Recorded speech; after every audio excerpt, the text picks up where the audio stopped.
Hafiz Noor Ahmed Hazari ji, places of worship act लागू नहीं हो रहा है, 6 महीने में ज्ञानवापी का फैसला आ रहा है, न जाने कितनी बातें हो रही थी, आगे अब क्या कहेंगे आप?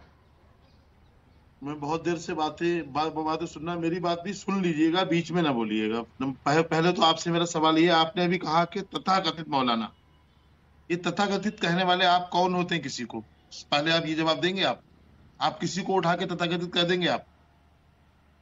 आपने आपने आपने मौलाना तौकीर रजा के नहीं, किसी को नहीं कहूंगा, मैं जवाब दे ही देता हूं ना। जो ये कहेगा कि मुसलमान जाग गया तो देश का नक्शा बदल जाएगा, सब्र नहीं करेंगे, हमारी आस्था कोर्ट से ऊपर है, उंगली काट दी जाएगी, तो ऐसा कोई मौलाना कहेगा तो मैं उसे तथाकथित ही कहूंगा। उसके लिए कोई दूसरा शब्द नहीं है मेरे पास। आगे जो सवाल पूछा उसका जवाब दीजिए। वाले कौन होते हैं? आपसे कोई पत्रकार कह दे कि आप तथाकथित, आपको कैसा लगेगा? आप तो हाँ, तो कहूंगा मैं तथाकथित।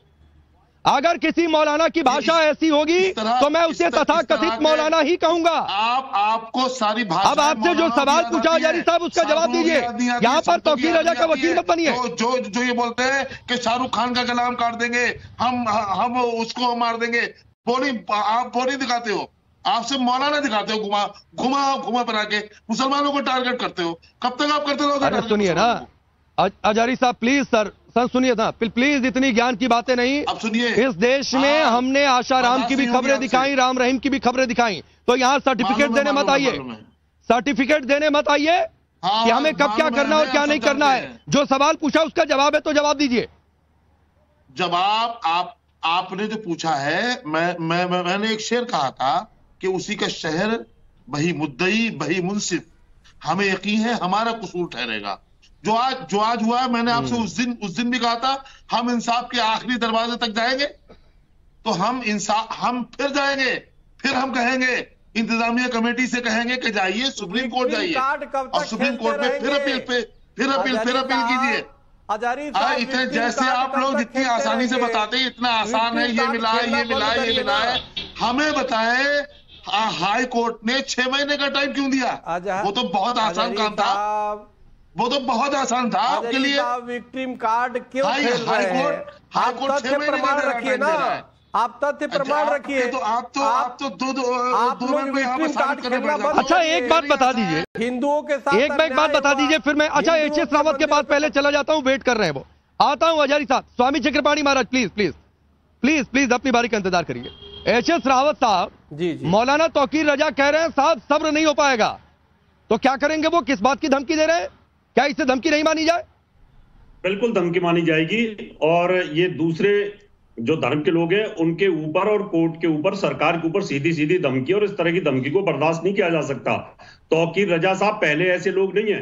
पहले रशीदी साहब कह रहे थे कोर्ट का जो है श्रद्धा के हिसाब से चल रहा है, और आपने पहले बाबरी मस्जिद को ध्वस्त कर दिया। अरे आपने तो श्रद्धा के नाम पे पहले पूरे देश को ध्वस्त कर दिया था, पूरे देश का बंटवारा कर दिया उस समय। इसलिए उत्तर प्रदेश के मुख्यमंत्री श्री योगी आदित्यनाथ का बयान दिखा दीजिए, उन्होंने किस तरह की धमकी दी थी देश के मुसलमानों को और देश के मुसलमानों को। आपने 370 वर्ष तक शिवलिंग के ऊपर वजू खाना किया, ये कल बोला है।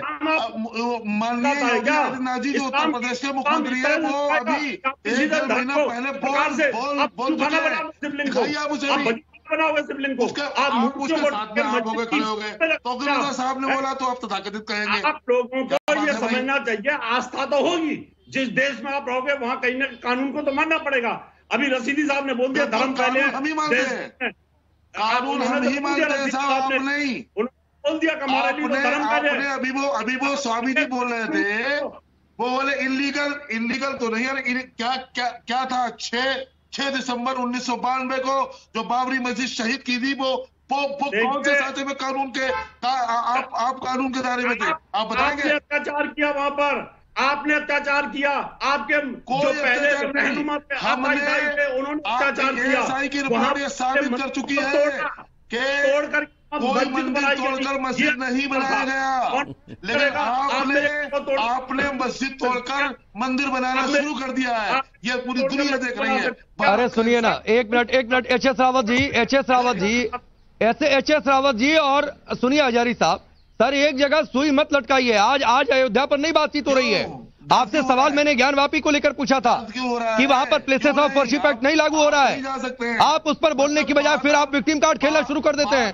बात कर रहे थे हमास की, और एक घटना हुई तो उस घटना की कार्रवाई अदालतों में भी चली। आप जितने लोगों पर आरोप लगा उन पर मुकदमे चले। क्या फैसले आए नहीं आए वो आपकी संज्ञान में, तो मैं उस पर नहीं जाना चाहूंगा। 6 दिसंबर याद करो ना। शेष रावत अपनी बात पूरी करिए, फिर मैं आगे बढ़ रहा हूं।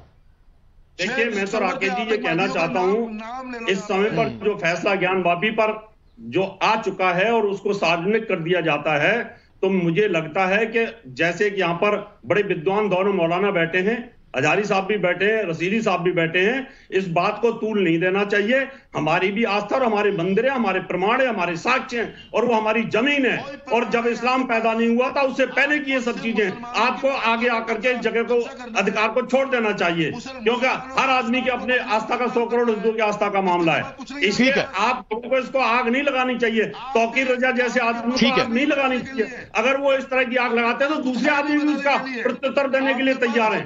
आप लोगों को आगे आना चाहिए। आपको पता है कि वहां पर किए गए, आपको लगा हिंदू के मंदिर को छोड़े गए आप लोग। नहीं, ठीक है।